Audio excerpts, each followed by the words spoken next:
quem ainda não me conhece, sou Lucilene Campos, professora de Biologia. Hoje a nossa aula vai ser sobre teoria sintética. A teoria sintética é uma teoria evolucionista mais aceita atualmente. E essa teoria em vestibular também é conhecida como neodarwinismo. E o que diz nessa teoria? Essa teoria consiste nas ideias de Darwin, na teoria de Darwin, que é o darwinismo, mas as explicações que Darwin não conseguiu dar na época, tá? Que é então vem a genética. Então é a ideia de Darwin, seleção natural, mas a explicação por que os indivíduos são diferentes, que aí ela vai explicar através da mutação e da recombinação gênica. Então essa teoria sintética, ela surgiu por volta da década de 40. Então vamos lá, vamos lembrar primeiro o que seria a ideia de Darwin. Para você entender a teoria sintética, você tem que entender sobre o darwinismo. Caso você não tenha visto o vídeo anterior falando sobre as teorias evolucionistas, seria interessante dar um pause e assistir o vídeo anterior. Mas caso você queira realmente apenas saber sobre teoria sintética, dá para continuar na aula que você vai entender. Então, Darwin, ele acreditava na seleção natural. O que a seleção natural diz? Que os organismos, eles são selecionados pelo próprio ambiente. Um exemplo que Darwin utilizou em seu livro foi das girafas, que ele até fez uma comparação entre Lamarck e a ideia dele, que você vai encontrar esse mesmo exemplo no nosso vídeo anterior. Então vamos lá. O que Darwin comentou? Que tinham girafas com pescoço curto e girafa com pescoço longo. A girafa que tem um pescoço longo, ela conseguia se alimentar super bem. A girafa que tinha um pescoço curtinho, ela não conseguia se alimentar, porque não tinha, naquela época, no momento que as girafas estavam vivendo, quase não tinha alimentação rasteira naquele ambiente.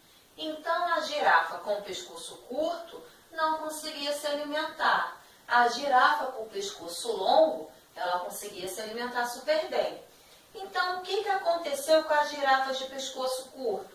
Já que não conseguia se alimentar, a girafinha foi morrendo. E as girafas de pescoço longo, como conseguia se alimentar, também conseguia se reproduzir e deixava descendente também com o pescoço o quê?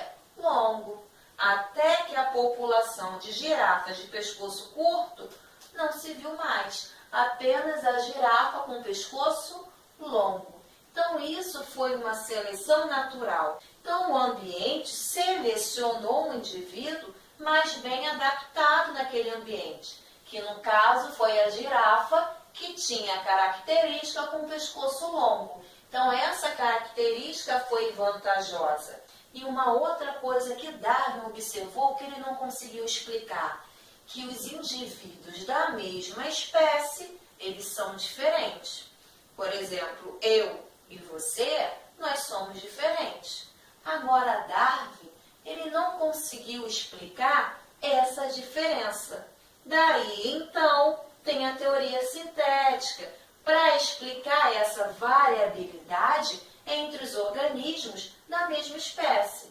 Então, por que os indivíduos eles são diferentes um do outro? Apesar de serem da mesma espécie, os indivíduos são diferentes. Aí tem duas explicações, que é o que costuma cair em vestibular: a mutação e a recombinação gênica. Então, a mutação e a recombinação são as responsáveis por deixar os indivíduos diferentes. O que seria a mutação, professora? É uma alteração no DNA. Então, o DNA é raro acontecer, mas acontece, porque o nosso corpo ele tem reparo, tem proteínas específicas para estar reparando se aconteceu algo de errado no nosso DNA. Então, isso é raro acontecer, mas acontece. Se a mutação, a alteração no DNA, formar uma característica vantajosa, aquele indivíduo consegue viver. Se formar uma característica que não tem vantagem naquele ambiente, esse indivíduo, ele vai acabar o quê? Morrendo. Agora, a mutação, ela é ao acaso. Ou seja, eu quero virar no X-Men, né? O indivíduo lá, o organismo, vou virar X-Men. Eu quero ter uma característica vantajosa que me permite viver naquele ambiente. Não é assim não, tá?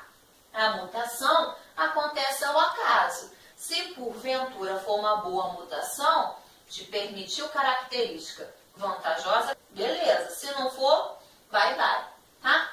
E o que pode ocasionar uma mutação? Produtos químicos, radioatividade, a replicação do DNA e também a própria radiação ultravioleta. Mas olha, essa mutação, ela tem que acontecer nos gametas. Se a mutação for, por exemplo, na pele, que a gente chama que são células somáticas, todas as células que não pertencem aos gametas, chamamos de células somáticas. Se essa mutação acontecer nessas células, essas células vão passar essa informação de mutação para os descendentes? Não, apenas os gametas. Então, a mutação, para estar fazendo parte da evolução, ela tem que acontecer nos gametas, tá? Agora, o que seria a recombinação gênica? A recombinação gênica pode ser através da reprodução sexuada. Então, seu pai, para originar, o seu pai e a sua mãe fizeram uma reprodução sexuada. O seu pai doou espermatozoides com 23 cromossomos e a sua mãe doou 23 cromossomos no ovócito dela para formar você. Então, você tem 46 cromossomos, 23 do papai e 23 da mamãe. Agora, o seu pai, quando formou os espermatozoides e a sua mãe, eles tiveram mais de 8 milhões de combinações possíveis para formar você, tá? Então, por isso que o seu irmão, ele é diferente de você. Claro, se não for gêmeo idêntico, tá? Por isso que é diferente de você. Então, a reprodução sexuada garante, então, essa variabilidade. E o que seria permutação? A permutação, na realidade, é a troca de um pedacinho do DNA, do cromossomo, entre os homólogos. Então, isso também vai ser responsável por aumentar a variabilidade entre os organismos da mesma espécie, tá? Então, vamos lá. O que seria a teoria sintética? A teoria sintética, seleção natural proposta por Darwin. E por que os indivíduos são diferentes? Devido à mutação e à recombinação gênica. Agora chegou a hora da verdade. Vamos resolver um exercício para ver se você entendeu? Vamos lá praticar. Essa questão caiu na UERJ, Universidade do Estado do Rio de Janeiro. Recentemente, pesquisadores do University College de Londres, analisando o DNA de esqueletos de seres humanos que viveram na Europa no período neolítico, mostraram que esses primeiros europeus não possuíam o gene da lactase, enzima necessária e eficiente à digestão do leite. O surgimento, ao acaso, desse gene representou uma característica competitiva altamente vantajosa para a espécie, aumentando sua frequência na população. Essa hipótese é um exemplo da proposição transformista denominada... Dá um pause para responder. E a resposta certa é letra D, neodarwinismo. Por que é essa alternativa?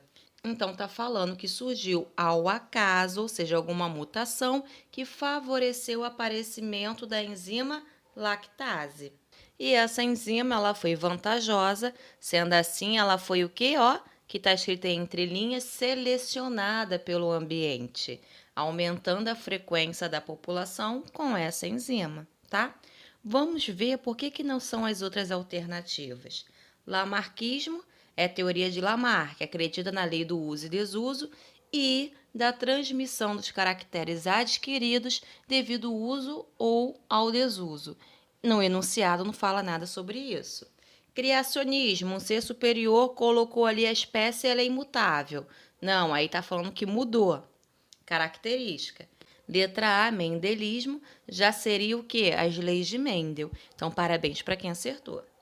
Então, galera, espero que você tenha acertado a questão e também tenha gostado da minha aula. Caso tenha gostado, não esqueça de curtir não e de se inscrever no meu canal. Prof. Lu, é de graça, não paga nada. E ativa o sininho para você receber uma notificação, tá? Então, ó, beijinho, tchau, tchau da Prof. Lu, até a próxima.